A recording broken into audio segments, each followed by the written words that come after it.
बिहार में तो एक ही गाना को लेके अभी मार हुआ है।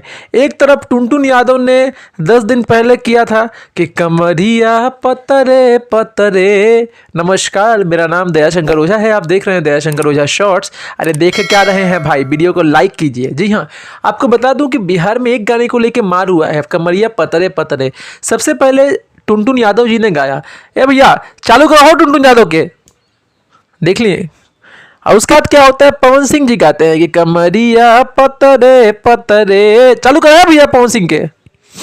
अब आखिर में अब दोनों आदमी ने बोल दिया कि कमरिया पतरे पतरे, तो कमर पतला तो दिखाना। अक्षरा जी कहाँ चुप रहने वाली थी, अक्षरा जी भी आगे लेके अपना कमरिया पतरे पतरे। तो आपने तीनों का गाना देख लिया, किसका गाना अच्छा लगा कमेंट करके जरूर बताइएगा। इंस्टाग्राम का लिंक दे दिया हूँ, फॉलो कर लेना। तब तक के लिए जय हिंद, वंदे मातरम मेरे भाई। इंस्टाग्राम का लिंक दे दिया हूँ, फॉलो कर लेना। तब तक के लिए जय हिंद, वंदे मातरम मेरे भाई।